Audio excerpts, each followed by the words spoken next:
우리 이제 그 일일학습 정리 한번 보실까요?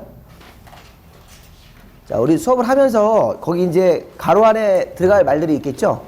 네, 그런 것들을 좀 넣으시라는 게 이제 우리 그 이번 달에 이제 공부를 할 건데, 그 일일학습 할 때 거기 보면 그 1장의 총칙 밑에 뭐 2장의 광역도식이 이렇게 나오는데, 꼭 보면 위에 조그만 제목이 붙어 있죠? 그거 중요한 거예요. 제목. 그 제목들을 이렇게 목차별로 쭉 정리를 할 줄 아셔야 돼요. 제목이 어딘지 못 찾으시겠어요? 2장의 광역도시계획 보려면 거기 밑에 1번 문제 보시면 광역도시계획 수립대상 광역계획권 이렇게 돼 있잖아요. 그죠? 그 다음에 그 다음 목차는 수립권자 이렇게 돼 있잖아요. 그거를 쭉 기억을 하셔야 된다고. 제가 공부 순서로 그렇게 순서를 진행을 할 거니까 그거를 잘 보시면서 그 이제 괄호 안에 있는 그 내용들을 채워 나가시면 공부가 잘 정상적으로 되고 있는 거라고 생각을 하시면 되겠습니다. 하도 공부하는 순서를 몰라가지고 아예 일학습을 그렇게 만든 거예요. OX 문제를 안 만들고 그 만들어봐야 뭐 별 효과가 없어서 일학습 문제를 좀 이렇게 만들었으니까 그걸 쭉 보면서 뭐 관청도 정리를 해보고 뭐 경우에 따라서는 기간도 정리해보고. 근데 이제 이런 거를 잘 나중에 일학습을 그 3월달, 4월달 일학습은 잘 모아주세요. 그러면 그게 나중에 또 좋은 그 교재가 될 수 있습니다. 이제 요약집 형태로. 자, 우리 그 처음 오신 분들이 계시니까 간단하게 공법 소개를 좀 드리고 바로 이제 본진도를 들어가겠습니다. 우선 그 교재는 3페이지부터 시작할까요? 3페이지.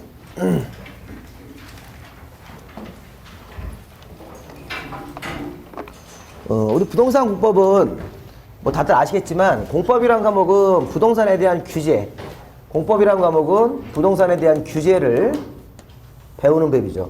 그러니까 부동산 공법 그러면 부동산이라는 게 토지하고 건물 아닙니까? 그러면 토지나 건물에 대해서 자, 우리나라는 여러 가지 형태의 규제를 하는데 그래서 가장 중요한 규제가 6개가 있어요. 6개의 법률을 우리가 규제법으로 공부를 하는 식인 거예요. 6개 정도는 알아야지만 부동산 중개 업무를 볼 수 있다라는 그런 취지로 그래서 우리 6개의 이 규제 법률을 배우시는 게 공법이라는 과목입니다. 그러면 민법이라는 법전이 있죠? 그렇죠? 민법은 민법이라는 아예 제목이 있고 그 법전 자체가 있는데 공법은 법전이 있는 게 아니에요. 여러 개의 법률을 이렇게 모아서 하나의 이제 공법이라는 과목을 만든 겁니다. 그러면 6개의 규제 법률 이름부터 먼저 알아야 되겠죠? 6가지 규제 법률. 맨 처음에 나오는 법이 국토의 계획 및 이용에 관한 법률 있죠? 국토의 계획 및 이용에 관한 법률. 뭐 우리 다들 아시겠지만 우리 처음 오신 분들 제가 간단하게만 소개시켜 드릴 거예요. 이렇게. 자, 40문제 중에서 12문제가 시험문제가 나오고, 자, 국토의 계획 및 이용에 관한 법률에서는 뭘 시험문제를 낼까요? 주로 내려오는 게. 우리나라가 국토에 대해서 이제 규제를 하니까, 이렇게 생각하면 되겠죠? 우리나라 국토에 대해서 규제를 할 때, 우리나라 국토 토지 소유자들이 마음대로 이용을 하지 못하게 규제를 한다, 이렇게 생각하면 돼요. 자, 이 국토의 계획 및 이용에 관한 법률에서는 뭐 좀 제목이 기니까 국토계획법이라고 줄여서 부르는데 이 국토계획법에서는 토지의 소유자들이 마음대로 이용하지 못하게 규제하는 제도가 대표적으로 중요한 게 2가지가 있어요. 이거 처음 공부하신 분들 한번 생각해 보세요. 이런 거 있었죠? 우리가 도시관리계획이라는 계획이 있죠? 자, 요게 도시관리계획이라는 게 우리 공법에서는 이런 계획이라는 게 많이 나와요. 계획. 근데 계획이라는 것은 행정청이 땅 위에다가 이렇게 계획을 수립을 하는 건데 눈에 안 보이죠. 눈에 안 보이는 거를 배우니까 이게 어려운 거라고요. 추상적인 계획을 배우기 때문에. 구체적으로 눈에 보이면 그 실체를 금방 확인할 수 있는데 눈에 안 보여, 계획 그러면. 그러니까 이런 계획을 배운다는 것 자체가 좀 어려운 일이지만 그 계획의 본질은 그 행정청이 어떤 계획으로 지시를 하는 거죠. 이렇게 내가 여기다 토지 위에다 이렇게 계획 만들었으니까 내가 이 계획을 읽어보고 계획에서 시키는 대로 해라 이거지 않습니까? 또 하나가 이런 게 있어요. 개발행위 허가라는 게 있어요. 토지 소유자들은 자기 땅에서 개발행위를 해요. 돈 벌려고. 건물 같은 거 막 신축 이런 거 한다고요. 우리 이제 요 개발행위가 5개 있었죠. 건물 짓고 물건 쌓고 토토토라는 게 있어요. 처음 오신 분들은 좀 소외감을 느끼죠. 그런 거 아직 안 배우신 분들은. 그러면 우리가 뭐 대표적으로 한 건물의 건축 이렇게 생각하세요. 건물의 건축. 건물을 신축할 때는 자기 땅이라고 하더라도 건물을 신축 같은 개발행위 할 때 뭐 받으셔야 돼요? 허가 받으셔야 돼요. 허가. 내 땅인데 근데 허가 받아야 됩니까? 네, 받아야 되는 겁니다. 건물을 신축 같은 걸 할 때 건물 신축 자체를 내 자의적으로 했다가 다른 사람한테 피해를 줄 수도 있고 또 여러 가지 다른 사람과의 관계 때문에 건물을 건축하더라도 자기 땅이라도 허가를 받고 건축을 하라는 거예요. 그러면 문제는 이런 거죠. 허가 신청을 행정관청한테 놓으면 행정관청은 자기들이 만든 계획이 있습니까? 계획하고 잘 맞으면 허가를 내주고 계획하고 안 맞으면 허가를 안 내주는 거네. 이렇게 이 법을 운용하고 있다고요. 이게 하나의 규제의 방법이죠. 국토계획법이라는 거 한번 설명을 한번 해봐라 하면 그렇게 얘기를 하시면 돼요. 행정처의 계획을 만들고 계획에 맞는 형태로 이제 개발행위를 해야 되니까 그 개발행위가 해도 되는지를 물어보는 게 뭐라는 겁니다. 개발행위 허가라는 제도가 있다는 겁니다. 이제 앞으로 그거 배울 거예요. 여러 가지 계획들 배우고 대표적으로 도시관리 배우고 그리고 개발행위 허가라는 제도를 국토계획법에서 배울 겁니다. 하나가 더 있는데요. 이런 것도 있어요. 자, 우리나라 토지를 세종시 같이 이렇게 투기적인 거래가 있으면 토지를 거래를 규제할 수도 있습니까? 토지 거래 규제라고 하는 건 뭐예요? 토지 거래 허가구역 제도. 토지를 거래 매매하기 전에 토지를 거래하기 전에 미리 뭘 받아라? 허가 받아라. 이렇게 토지 거래 허가라는 것도 있어요. 아까는 개발행위 할 때 허가라는 것도 있지만 여기는 토지를 거래 매매하기 전에 미리 허가를 받아라. 이런 식의 제도도 있다는 거예요. 토지 거래 규제 이렇게. 그러니까 국토계획법에서는 이 허가가 두 개가 있어요. 하나는 개발행위 허가, 그다음에 토지 거래 허가 이렇게. 그래서 우리 공법에서는 허가도 나오고 뭐 인가도 나오고 뭐 승인도 여러 가지 표현이 나오는데 좌우지간 그런 것들은 인허가라고 그래요. 인허가. 인허가는 관청한테 가서 확인을 받는 겁니까? 내가 이거 해도 돼요? 이렇게 확인받는 게 이런 제도라고 생각하시면 되겠어요. 그래서 우리가 이제 이런 것들 앞으로 배우니까 처음에는 이게 굉장히 어렵죠. 뭐 허가도 많고 인가도 많은데 그냥 그런 거 나올 때마다 이름을 외울 필요는 없어요. 그 이름 자체를 허가를 뭐 인가라고 바꿔놓고 그걸 찾아라 이런 건 없습니다. 그냥 표현상의 방법에 따라서 인가, 허가, 뭐 승인 이 표현 나오면 그냥 관청한테 가서 서류를 내고 내가 이거 해도 됩니까? 이렇게 물어보는 제도라고 생각하시겠습니다. 그래서 국토계획부에서는 여러 형태로 토지의 이용을 규제하고 토지를 마음대로 사고 팔고 못하게 거래를 규제하는 이런 제도를 통해서 국토계획법 자체가 운용되고 있습니다. 자, 그 다음에 국토계획법 12문제가 나오면 그 다음에 무슨 법이 나옵니까? 도시 개발법이라는 게 나오죠. 우리 요거는 이제 국토계획법 끝나온 다음에 그 다음에 오실 건데 뭐 요런 제목들은 좀 목차에서 확인해야 되겠죠. 목차. 아까 우리 페이지를 제가 처음에 3페이지는 국토계획법 첫 시작이고 그 차례 앞에 보시면 차례 있죠. 네, 거기 이제 법이 순서가 쭉 나와 있고 그 세부적인 목차들이 쭉 나오는데 사실 이런 목차 같은 것들 한번 쭉 보면서 아 목차의 순서가 이게 나온다. 다음에 뭐가 나온다. 이거를 좀 아신 분들은 공부가 어느 정도 되신 분들이에요. 예를 들어서 거기 차례에서 거기 뭐 도시개발법 그 뒤에 있죠? 네, 2편에서 도시개발법에서는 제일 먼저 총설 밑에 도시개발 구역 장소를 정한다. 그다음에 개발계획이라는 계획을 만든다. 그다음에 시행자를 정한다. 이렇게 목차가 있잖아요. 그죠? 뒤에. 네. 그 목차를 우리가 이제 한번 공부를 해봐야지 알 수 있는 거니까 지금 참고로 보시고 자, 도시개발법은 시험 문제가 몇 개 나와요? 6문제. 이거 뭘 규제하는 거예요? 아까 여기 국토계획부서는 국토의 이용과 국토의 거래를 규제하는 건데 이런 제도를 통해서 도시개발법에서는 우리가 도시 개발 사업을 규제하는 거죠. 자, 새로운 용어 나왔어요. 도시개발 사업. 그 다음에 요거랑 유사한 법이 도시 및 주거환경 정비법. 자, 도시 및 주거환경에 뭐가 있어요? 정비법이라는 게 있죠. 이렇게. 그럼 얘는 도시 및 주거환경법은 이것도 시험 문제가 6문제가 나오는데 여기는 도시개발이란 말이 포인트고 여기서는 정비란 말이 포인트예요. 정비. 걔는 이 정비란 말을 따서 정비사업을 규제하는 거죠. 정비사업. 우리 지난 수련안에 이제 한 바퀴 도신 분들은 정비사업이라는 거 안에는 재건축, 재개발 사업이 들어있다는 거 알 수 있겠죠. 네. 정비사업은요, 이걸 뭐 하는 사업이에요? 이거 노후한 구시가지에 있는 노후한 건축물들을 철거하고 다시 축조하는 사업이다. 이거 한마디로 구시가지를 정비하는 사업이다. 이렇게. 이거는 뭐 하는 사업이에요? 도시개발 사업은. 신시가지를 새롭게 조성하는 사업이죠. 그러니까 도시개발 사업이 끝나고 정비 사업이 끝나면 결과는 같아져요. 결과는 어떤 아파트가 건설돼 있고 새 아파트, 또 상가 같은 것들이 쭉 건설되는데 요거는 정비 사업이라고 하는 것은 구시가지에 있는 노후한 건물들을 다 철거한 다음에 이제 거기다 이제 새로운 이제 정비 사업을 해가지고 새로운 아파트도 짓고 상가를 조성한다고요. 근데 이제 이거는 미개발지를 최초로 이렇게 시가지로 만드는 사업하는 거죠. 그러니까 이게 성격이 약간 다르죠. 하나는 도시개발 사업이고 하나는 정비 사업이니까 각각 우리 이런 것들이 우리 그 대전시, 뭐 서울시런 주변 지역에서 대전시의 구도심권에서는 정비 사업이라는 걸 하고, 그다음에 이제 대전시 외곽 쪽에 나가면 이런 새로운 신시가지 만드는 사업을 해요. 사실 우리가 우리 시험법은 아니지만 새로운 시가지를 만드는 사업이 우리나라에 두 가지가 있어요. 새로운 시가지 만드는 사업이 하나는 택지개발 사업이라는 게 있고 하나는 도시개발 사업이라는 게 있어요. 택지개발 사업, 도시개발 사업. 근데 택지개발 사업은 중개업자가 들어갈 그 가능성이 없기 때문에 시험법에서 빠진 거라고요. 그리고 앞으로 택지개발 사업을 이제 없앤대요. 택지개발 사업은 점진적으로 폐지한다고 지금 발표가 나왔어요. 택지개발 사업이 우리 토지공사 하는 사업이죠. 토지공사가 땅을 다 수용을 해가지고 집단적으로 수용을 해서 땅을 개발하는 거예요. 아파트나 상가 부지로. 그걸 건설회사에게 팔아요. 그럼 건설회사가 땅을 사가지고 아파트 짓는 겁니까? 그런 다음에 일반 분양을 하는 거예요. 그게 택지개발 사업이라고요.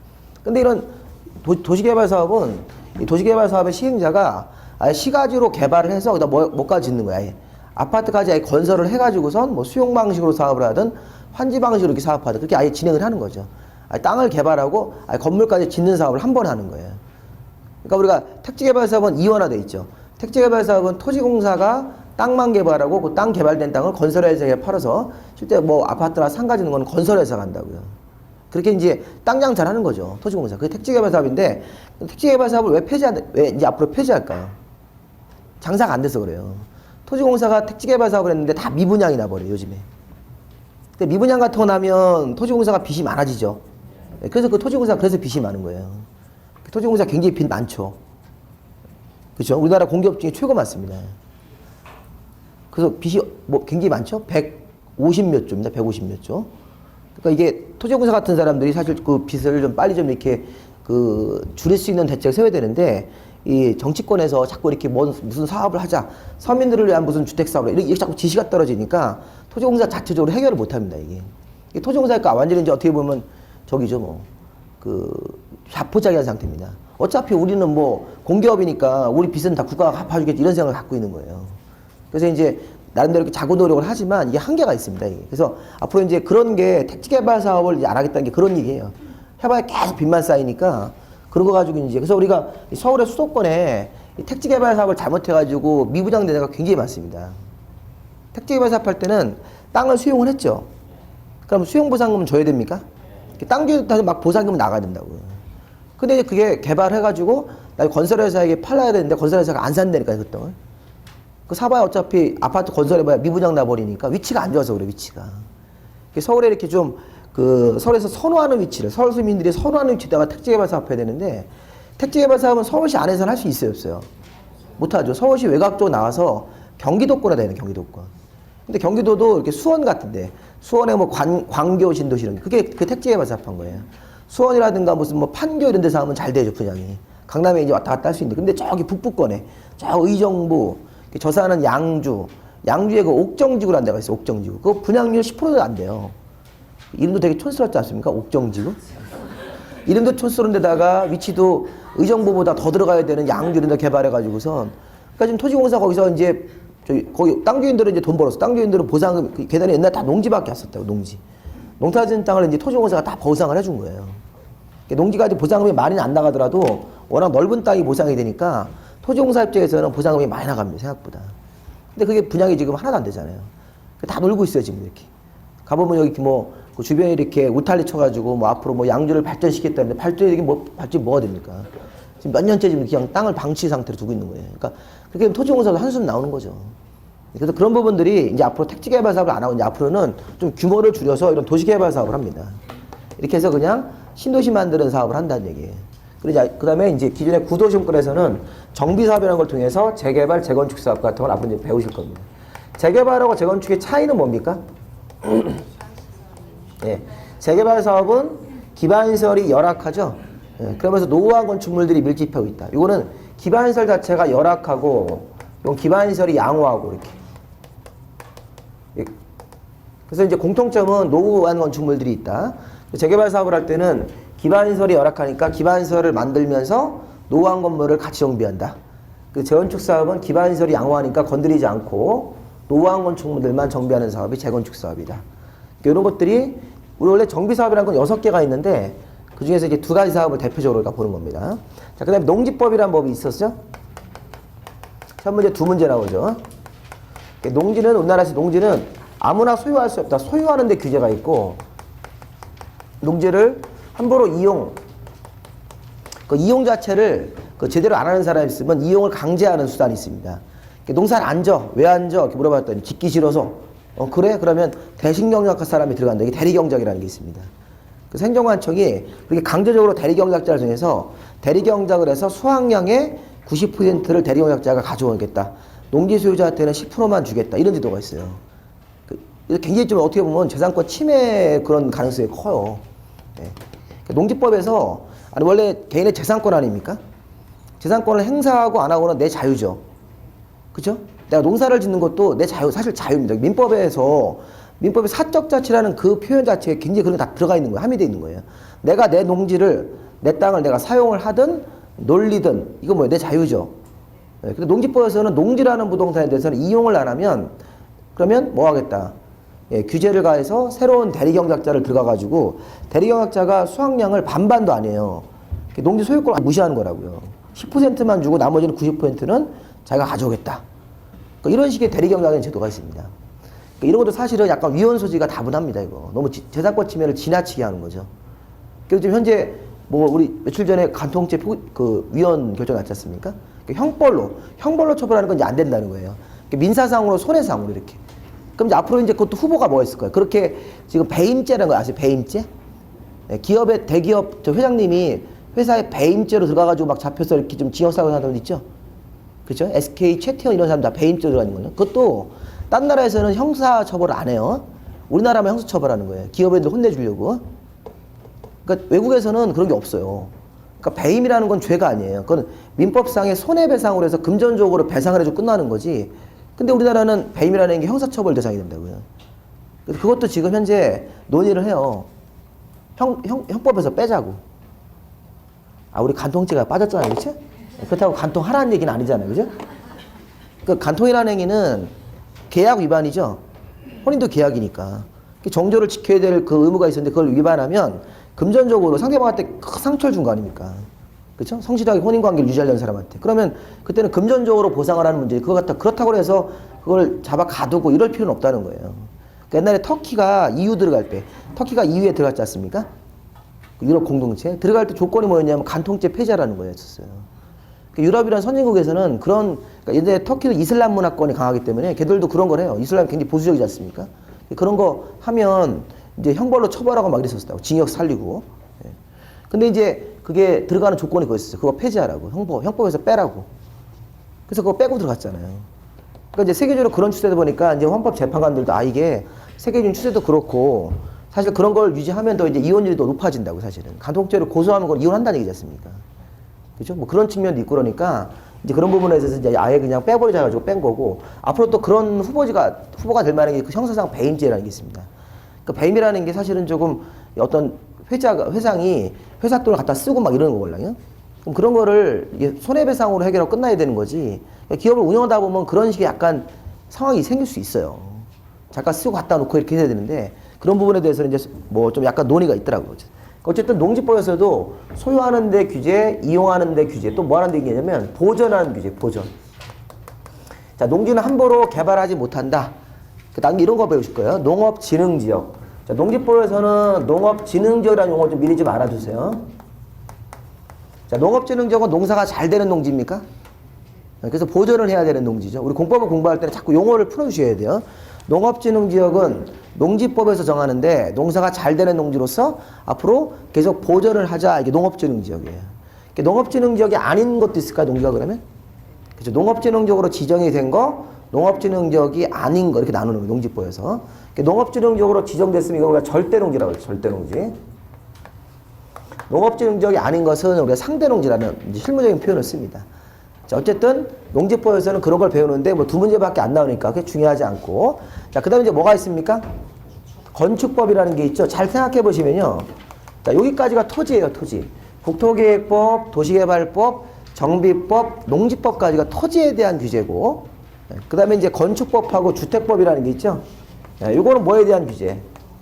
주택을, 이제 여기 또 건축법이니까 건축물을, 이런 걸 건축물이나 주택에 대한 규제이기 때문에 이건 이제 여기 이 부동산에 대한 규제, 건물에 대한 규제라고 볼 수 있겠죠. 자, 우리가 뭐 건축법은 다 아시겠지만 건축법은 건축물을 건축을 할 때, 우리 건축물 같은 경우를 건축을 해요. 뭐 신축 같은 거 이런 걸 한다고요. 신축, 증축 이런 걸 할 때 안전하게 건축해야 되죠. 안전. 또 건축물 안에 여러 가지 기능들이 잘 들어가 있어야 됩니다. 이 건축물에 무슨 뭐 전기, 뭐 가스 이거 다 이 기능이라고 그러거든요. 그런 것들에 대한 최소한의 규제를 정해서 그 위반을 하면 처벌합니다. 그럼 건축법에서는 뭐 안전, 기능, 뭐 미관 같은 것들을 최소한으로 유지하기 위해서 기준을 정하는 것이 건축법이다. 그래서 건축법에서는 시험 문제가 이제 7문제가 나오니까 뭐 도시개발보다 하나가 더 나오는 그런 추세가 있습니다. 그러면 주택법은 뭐예요? 주택법. 주택법은 이 적용 대상자들이 우리 뭐 지난 시간에도 봤지 않습니까? 30개 이상의 주택을 건설하는 사람들이 주택법 적용을 받습니까? 30개 이상 주택을 건설하는 사람들, 주로 이제 건설업자네. 야, 주택법은 건설업자들이 적용을 받는다. 그 사람들을 따로 관리하고 따로 더 규제를 좀 강하게 하기 위해서. 자, 우리가 이제 이렇게 갑니다, 생각을. 아까 건축법이 건축물을 건축을 할 때 적용을 하죠. 근데 이 건축물은 주택도 있고 상가도 있고 공장도 있어요. 이게 다 건축물이죠. 그죠? 그러면 이 중에서 주택을 건축법으로 지을 때는 29개 이하죠. 29개 이하로 짓는 사람들은 무슨 법이 되는 거예요? 건축법 적용을 받는 거예요. 예를 들어서 내가 내 땅에다가 내 집을 하나 줘. 제가 이제 건축주가 돼서, 우리 건축법에서는 이제 건축하는 사람들을 건축주라고 그러는데, 내가 내 땅에다가 내 건물 하나 짓으면 이거 건축허가죠. 건축법에서는 건축허라는 자도 같이 건축허가 관처에 가서. 그러면 요번 29개 이하니까 이것도 한번 생각해 볼게요. 어제 뭐 어떤 건설업자가 대전시 외곽 쪽에다가 땅을 이렇게 조성을 해가지고 15필지로 쪼갰어요. 이렇게. 15필지로 쪼개서 거기다가 단독주택을 쭉 짓는 거예요. 이제 그걸 분양을 하는 거죠. 이렇게 우리 고급으로 약간 이런 식으로 해서. 그럼 15개의 단독주택을 지어서 분양할 때는 그것도 뭐예요? 건축법이 되는 거예요. 건축법에 따라서, 왜냐면 29개 이하니까. 근데 그 단독주택의 필지 수가 50필지면요. 50필지를 이렇게 나눠서 50개를 분양하는 거죠. 그때는 뭐가 되래요? 그때는 주택법 적용을 받는 거예요. 개수가 몇 개가 넘어가면 30개 이상. 단독주택이나 공동주택이나 등기 개수로. 등기로 따지시면 돼요, 등기. 자, 우리가 연립주택을 이렇게 한 동을 져요. 연립주택 한 동 지으면 그 안에 24개 들어가요, 보통. 4층으로 짓고 한 6세대 들어간다고 생각하면. 8세대가 들어가면, 거기 보면 32인데, 보통 6세대라고 생각하시자고요. 그러면 6, 4, 24 해가지고 24개를 지면 건축법이죠. 그래서 우리 건축법에서는 어떤 말을 씁니까? 건축허가. 그런 말이 있죠. 건축법에서는 건물 줘도 돼요. 이런 게 건축허가예요. 관청 가서 물어보는 거. 여기 허가 있는데, 그쵸? 저기 국토계획부에서도 여기 허가 있습니까? 이건 국토계획부에서 받는 허가고, 이건 건축부에서 받는 허가고. 그냥 각각 그냥 허가라고 생각하시면 돼요. 또, 주택부에서는 이렇게 30개 이상 짓는 사람들에 대해서는 따로 관리하려고 뭘 받습니까? 승인. 주택부에서는 승인이죠. 지난주에 했잖아요. 뭐라고 그럽니까? 사업계획 승인. 20개 이상, 30개 이상은 사업이니까 사업을 어떻게 할 건지 사업 계획을 갖고 와라. 그래서 관청이 사업계획 승인을 내준다. 사업계획 승인이 더 까다로운 거예요? 건축허가 더 까다로운 거예요? 네, 이 승인이 더 까다로운 거죠. 이 사업계획 승인이 좀 더 까다롭게 또 규제를 처리하는 거라고, 이렇게.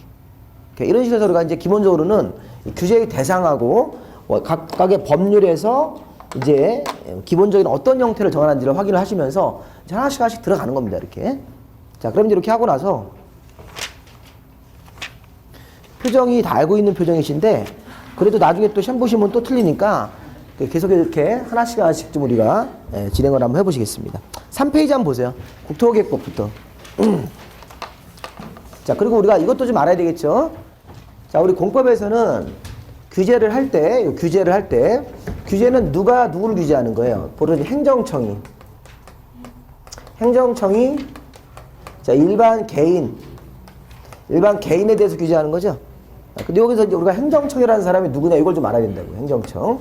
우리 행정청이라는 행정청은 사실 이렇게 나오는 겁니다, 이게. 원래 행정주체라는 개념이 있는데, 행정주체가 이제 국가예요, 국가. 국가하고 지방자치단체를 우리가 행정주체라고 합니다. 우리나라 이제 국가는 딱 하나밖에 없죠. 대한민국. 대한민국에 부동산을 담당하는 부서가 어디예요? 네, 국토교통부. 대한민국의 국토교통부. 요게 바로 국가행정주체라고요. 그래서 대한민국의 국토교통부 아니면 이제 뭐 농지 같은 경우는 농림부가 되는 거죠. 네. 그럼 우리 지방자치단체는 어디가 있습니까? 광역지방자치단체가 있고 기초가 있으니까 광역구라면 서울특별시 이런데 뭐 대전 같은 광역시 그다음에 충청남도 같은 도 그다음에 뭐야 세종시를 먼저 할까요? 세종특별자치시 제주특별자치도 그다음에 충청남도 충청북도 이런 도가 있다 이렇게. 그리고 앞으로 광역행정단위는 이렇게 5개가 있는 거죠. 네. 이것도 우리가 광역행정주체 기초는 우리가 서울특별시랑 광역시 밑에는 구가 있고 나머지 여기 행정단위 밑에는 시, 군이 있는 거죠. 네, 그러면 보세요. 이분들이 행정주체인데 행정주체에서 행정청이 나오는 거예요. 행정청. 행정주체가 국토교통부다. 국가행정주체. 근데 국토교통부에서 최종적으로 의사결정하시는 분이 누구예요? 국토교통부의 어떤 정책적인 의사결정을 하시는 분은 장관이죠. 그 앞으로 국토교통부 장관 이렇게 붙으면 그분이 행정청이 되는 거예요. 국가라는 행정주체의 행정기관의 행정주체의 최종적인 의사결정은 교통부 장관이 하시죠. 이제 앞으로 이제 이분들이 앞으로 행정청이 되는 거예요. 이렇게 행정청. 그러니까 사실은 행정청하고 행정주체는 조금 다른 개념이에요. 그래서 행정주체는 말 그대로 행정기관을 얘기하는 거고 거기에 이제 수장 그분이 이제 행정청이 되는 겁니다. 그다음에 이제 밑에 이런 데는 서울특별시장이 있고 그다음에 대전 같은 광역시장이 있죠. 이분들이 행정청. 그다음에 이제 세종자치시장. 그다음에 제주자치도지사. 그다음에 그냥 도에는 도지사가 있습니까? 이렇게. 그리고 이제 마지막으로 시군 구라는 행정주체에는 시장, 군수, 구청장이 있습니다. 이렇게. 이것 좀 우리가 잘 기억하셔야 됩니다. 이렇게. 자, 그리고 자, 이거 용어 약칭. 특별시장, 광역시장, 자치시장, 자치도지사, 도지사를 너무 이거 길어서 시도지사가 쓸 수 있습니까? 이렇게. 여기도 특별시, 광역시, 자치시, 자치도, 도를 줄여서 시도라고도 쓰는 거예요. 이렇게. 같은 말입니다. 이렇게. 그러면 시도라는 말하고 시군구는 같은 거예요? 틀린 거예요? 틀린 거예요. 시도지사, 시군구청장은 서로 틀린 거라고요. 요 시장님하고 여기 나오는 시장님은 틀린 시장님이에요. 서열이 틀리잖아요. 여기는 광역지방자치단체인 특별시장, 광역시장님을 이게 특별시, 광역시 이런 분들을 줄여서 우리가 시도라고 보기 때문에 도지사님 옆에 있는 시장님은 특별시장, 광역시장. 여기 군수나 구청장 옆에 있는 시장님은 우리가 기초죠, 기초. 기초입니까? 네. 그리고 하나만 우리가 더 보실게요. 이렇게. 우리 여기서 3페이지 한번 보실래요? 이제 교재? 이분들이 행정청이고 3페이지 보시면 그 용어 정리에서 광역도시계획이라는 계획이 나옵니다. 국토계획부에서는 용어를 좀 보고 가야 되는데 무슨 계획이 나와요. 광역도시계획이 있고 두 번째가 도시군계획이라는 게 있습니까? 세 번째 도시군기본계획, 네 번째 도시군관리계획. 그러면 도시군 그 표현이 있죠. 계획이란 말 앞에. 도시군을 우리가 이제 줄여서 도시란 말도 써요. 도시군은 도시란 말 써도 돼요. 도시군이란 단어는 이게 도시예요. 도시. 그러면 도시가 어디입니까? 공법을 공부할 때 행정청이나 행정단위 할 때 여기 나오지 않습니까? 도시는 어디입니까? 옆에 뭐라 되냐면 특별시, 광역시, 자치시, 자치도, 시 또는 군이죠. 거기가 도시예요. 그럼 앞으로 이렇게 해야 됩니다. 도시는 특별시, 광역시 이게 서울특별시 하나가 이게 도시고 광역시도 도시고 자치시도 도시고 자치도도 도시입니까? 이렇게? 네. 그리고 이렇게 쭉 가다가 자 이거 충청남도는 들어가면 안 돼요. 도시라는 개념에 이렇게 꺾어서 이렇게 밑으로 내려가지고 시군 여기가 도시가 되는 거예요. 우리 행정단위고 행정청 할 때 행정단위 할 때 도시가 어딘지 아셔야 됩니까? 그러니까 여기 자치구 뭐 대전광역시 서구 그 다음에 충청남도 충청북도는 도시 개념에 들어가시면 안 돼요. 좀 이따가 우리가 배우는 계획 이름이 지금 도시군관리계획이니까 그걸 우리가 이렇게 써도 돼요. 도시관리계획이다 이렇게. 도시 뭐 기본계획이라는 것도 있고 지금 도시관리계획도 있습니까? 네, 그러면 요거 계획이 요 앞에 좀 도시란 말이 이렇게 붙잖아요. 그러면 어떻게 생각해야 돼? 야, 도시에 대해서 만드는 계획이니까 장소가 쭉 나와야 될 거 아니에요, 그죠? 특별시광역시, 자치도, 도에 대해 수립한다 이렇게 하면 안 된다고요. 네, 밑에 시군, 그런 각각의 도시에 대해서 수립하는 계획이 이런 계획이구나. 그럼 그 광역도시계획은 뭐예요? 광역도시계획. 광역도시계획은 도시가 중간에 껴있죠, 이렇게. 네, 그럼 이게 넓은 장소네, 넓은 도시니까 이거는 2개 이상 도시를 이렇게 묶어가지고 새로운 영역을 정한다. 옆에 보시면 광역도시계획은 광역계획권의 장기발전 방향이라고 되어 있습니까? 그래서 광역계획권이라는 게 2개 이상 도시를 묶어, 이렇게 써요. 2개 이상 도시를 묶으면 거기가 광역계획권이 되는 거야. 네, 2개 이상 도시를 묶어서 광역계획권을 정하고 거기다가 계획을 만들어주면 그건 광역도시계획이고 밑에 도시계획이나 도시기본계획이나 도시관리계획은 하나의 도시에 대해서 만드는 거죠. 네, 이렇게. 우리가 참고로 광역도시계획을 어딜 약간 보시냐면 이게 뭐 서울시 광역계획권 이런 것들은 우리가 나중에 배우실 건데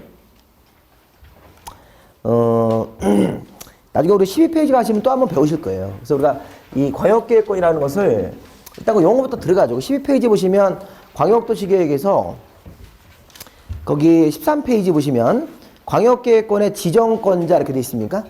네, 광역계획권을 지정하시는 분이 이제 장관하고 도지사가 2개 이상의 거기 특별시광역시, 자치도, 시군을 기능을 상호 연계하기 위해서 이제 그런 지역들을 광역계획권 이렇게 묶는다고요.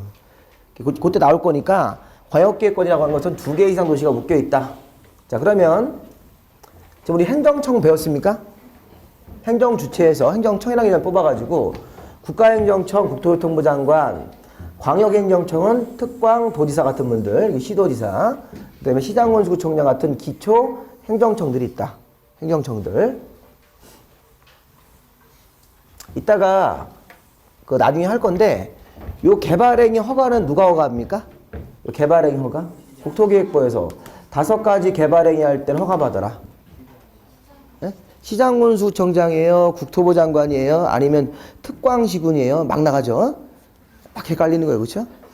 요 개발행위 허가는 특별시장, 광역시장, 자치시장, 자치도지사, 시장군수 금방 배운 도시의 장들 있죠? 이분들이 도시의 장들 아닙니까? 도시의 장들이 하는 거야. 요 개발행위 허가는 특별시, 광역시, 자치도, 시장군수. 반면에 여기 토지거래 허가는 시장, 군수, 구청장이 한다고 하셔야 돼요. 틀리죠? 허가권자가 틀리다고요. 그래서 이제 이게 어려운 거예요. 토지거래 허가, 그 다음에 개발행위 허가, 이게 각각의 허가인데 허가권자가 일관되게 똑같지가 않다고요. 그 상황에 맞게 좀 달라집니다. 그래서 이제 이게 조금 어려운 부분이 있으니까 이런 어려운 부분들이 이거 보시면서 이제 좀 이런 부분들 정리를 좀 해나가셔야 된다고요. 자, 우리 앞에 3페이지부터 보겠습니다. 3페이지. 자, 우선 광역도시계획은 뭐라고 하셔야 돼요? 광역계획권의 장기발전 방향. 시험 문제에서 다음 중 국토계획법에서 사용되는 용어로 틀린 걸 찾아라 이렇게 문제가 나오니까 그 저기 그 의학습에 보시면 여기다 쓰면 되죠. 거기다 가로를 채워가면서 보세요.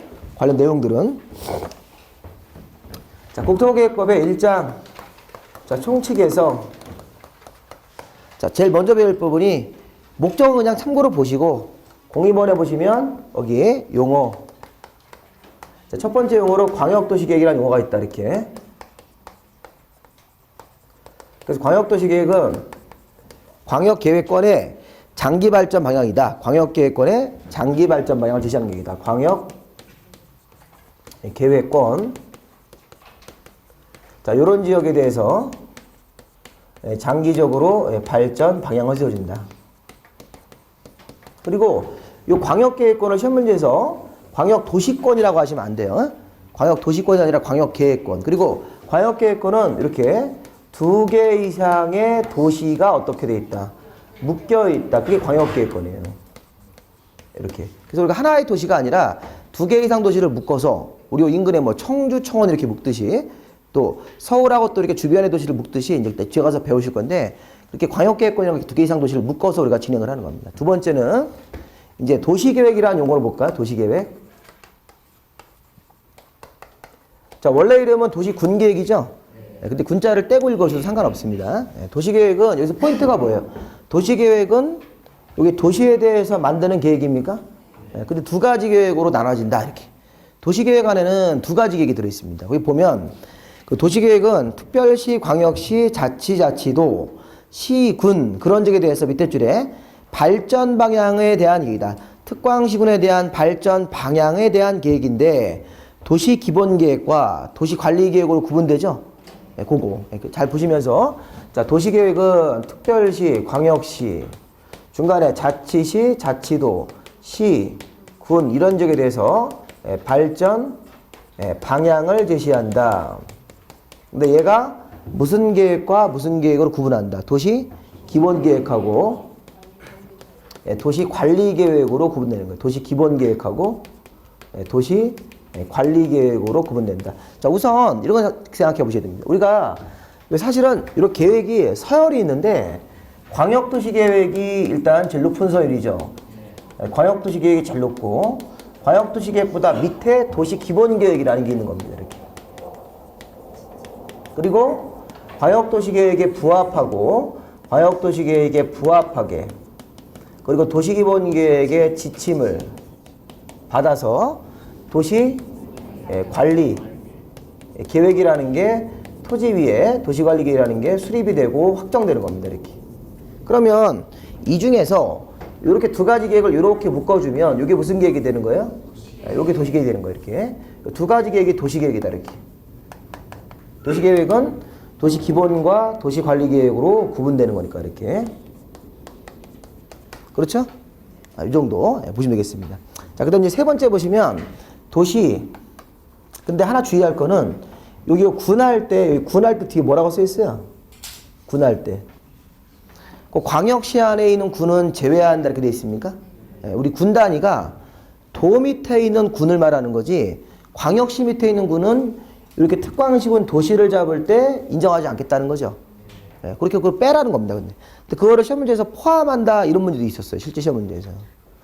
그러니까 지금 보면 군 단위가 뭐 이런 데 있죠. 인천광역시 강화군. 거기는 특광시군 도시를 잡을 때 들어가면 돼요, 안 돼요? 안 돼요. 그 범위를 잡을 때 들어가면 안 되고 도 밑에 있는 군, 뭐 충청북도 무슨 뭐 보은군 이런 것만 넣어줘야지 도시 개념으로. 그래서 거기서 빼는 군도 있다.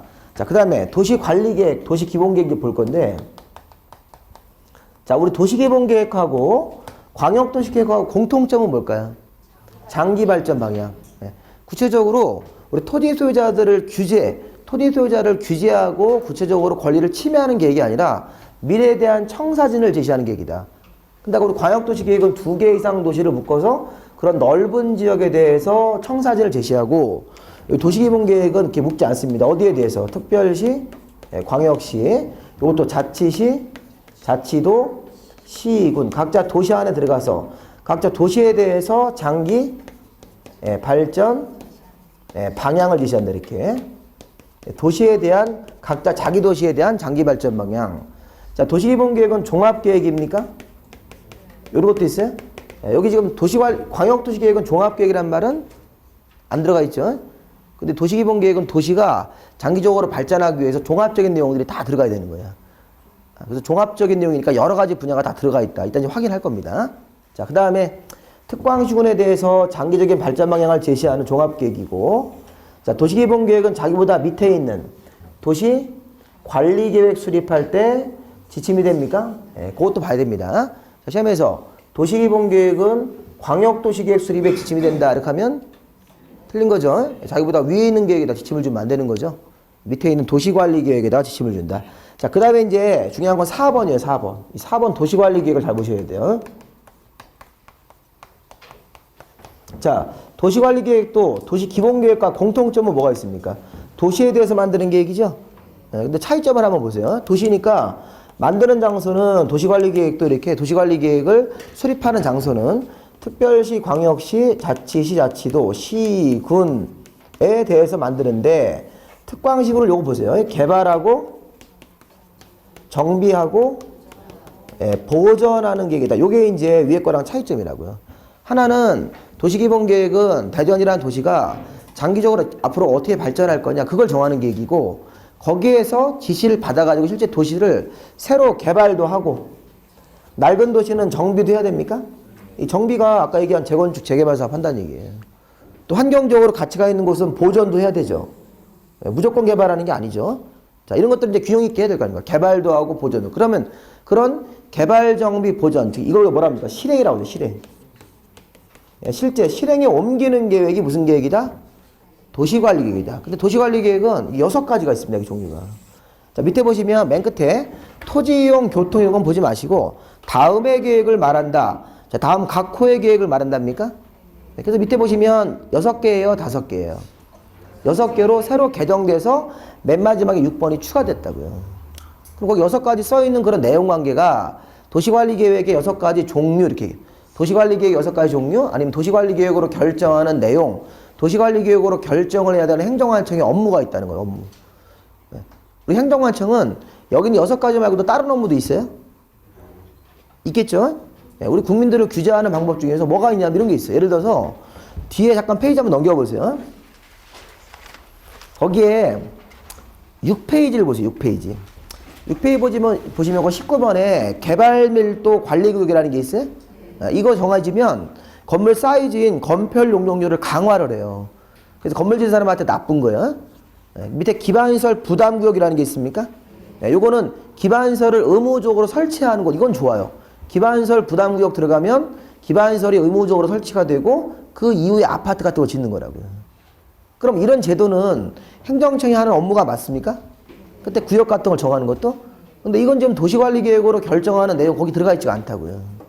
그러니까 우리가 행정청의 여러 가지 업무 중에서 도시관리계획으로 결정을 해야 되는 게 굉장히 중요한 업무고, 도시관리계획으로 결정하지 않는 거는 상대적으로 중요성이 좀 떨어진다는 얘기예요. 그런 의미를 가지고 공부를 좀 해놓으시면 돼요. 그래서 이 보면 처음에 공부할 때 행정청이 도시관리계획을 이제 결정이란 말 써요. 결정. 도시관리계획을 땅에다 이렇게 확정한다는 표현을 결정이란 말 쓰는데, 도시관리계획 중에 1번 결정이 되면 다시 앞으로 오십시오. 여기 3페이지 보시면 1번 도시관리계획 결정되면 땅에 어떤 일이 들어가는 겁니까? 용도 지역이라는 제도가, 그 다음에 용도 지구라는 제도가 토지 위에 지정되죠. 그것도 기존에 용도 지역 지정한 거를 이제 변경하는 것도 있죠. 변경. 이런 게 도시관리계획으로 결정하는 1번 내용이다. 자, 2번 내용은 뭡니까? 개발 제한구역. 그 다음에 도시자연보호구역, 이렇게. 도시자연. 세 번째는 시가와 조정구역. 네 번째가 수산자원보호구역입니까? 근데 요거 하고요. 얘네들이 좀 보면 개발 제한 구역, 끝에 구역으로 끝나죠? 도시자연 공원구역, 이것도 구역으로 끝납니까? 시가와도 구역으로 끝나고, 이렇게. 수산자원도 구역으로 끝나고. 그 다음에 여기 6번도 보시고, 6번도 같이 보시는 건데, 입지 규제. 입지 규제를 최소화하는 구역이다. 읽으시면서 뜻도 한번 생각해 보세요. 규제를 어떻게 하겠다? 최소화해서 적용하는 구역입니까? 이런 거 들어가면 땅 주인들한테 좋은 거죠. 근데 개발 제한 구역은? 이거 안 좋은 거죠. 개발을 전면적으로 제한한다. 돈 벌려고 하는 개발 행위는 전면적으로 제한한다. 자, 산에다가 등산할 때 그 산에다가 음식점 같은 거 차리면 안 되는 거니까 도시자연공원구 이런 거 하고, 산에다가. 시가화를 하지 말아라. 주택에 신축 같은 걸 하지 말아라. 바닷가 양식장에 공장 같은 거 짓지 말아라. 양식물 들고 물이 오염되면 다 죽으니까, 이런 거. 그러면 얘네들은 주로 규제를 강화하는 거예요? 근데 얘는 완화하는 거, 이렇게. 그래서 이거 강화하는 거랑 완화하는 걸 좀 분리해 놓은 거예요, 이렇게. 근데 얘네들은요, 요 1번처럼 용도 지역, 용도 지구니까 용도 구역이란 말 쓸 수 있겠죠. 여기 2번하고 6번 합쳐서 우리가 용도 구역이라고 하시면 돼요. 용도 구역, 이렇게. 그럼 제가 하고 싶은 말은 이거예요. 용도 구역은 5종류가 우리 법에 써 있는 겁니까, 이렇게? 도시관리계획을 결정해서 2번 결정을 해서 이런 개발제한구역을 땅에다가 정하고, 또 6번 결정 같은 걸 해가지고 입지규제 최소구역을 정해서 규제를 최소화시키고, 이런 거. 그 다음에 용도 지역은 몇 개 있을까요? 이게 21, 21종류 있는 거죠? 용도 지구는 10종류, 이렇게. 우리 처음 오신 분들은 굉장히 지금 당황스럽습니다. 그죠? 이렇게, 이런 건데, 이게 어쩔 수 없이 하셔야 되는 거예요. 기초용어이기 때문에. 그래서 21종류 이름 보시고, 여기 용도지구 10종류 이름 좀 보시고, 용도구역은 몇 종류? 그러니까 이런 것들이 토지 위에 지정되는 거예요? 지정되는 거죠. 가끔 보면요. 이 자격증을 이제 따신 분인데 실무를 해요, 실무. 실무하는데 거기 이제 실무할 때 우리가 이제 토지를 매매 같은 거 계약서를 쓰실 때 확인 설명서 쓰죠? 그럼 거기 뭐라 쓰냐면 토지 항목의 용도 지역. 근데 거기다 대 썼어요. 그럼 안 되죠. 예, 공법에서 용도 지역을 써놨 용도 지역 21개 중에 뭐로 들어가냐 그걸 썼는데 그 지목이 대 이렇게 써놨어요. 대. 이렇게. 그 주택 이렇게 써놨어요. 여기다가. 이게 말이 안 되는 짓을 하고 이렇게 쓰니까 나중에 단속 나오면 걸리는 거예요. 확인 설명서에 엉터리를 기재했기 때문에. 이거는 공시법상 쓰는 거죠. 공시법상 토지를 분류할 때 대, 무슨 뭐 공장용 이런 거 쓰는 거지 않습니까? 이건 지금 용도지역 이름을 써야 되겠죠. 그러니까 기본적으로 좀 보셔야 돼요. 용도지역 같은 거. 자, 용도지역은 우리 잠깐 쉬었다 볼까요? 네, 쉬었다 보시죠. 자, 그래서 잠깐 쉬었다 지우지 마시고요.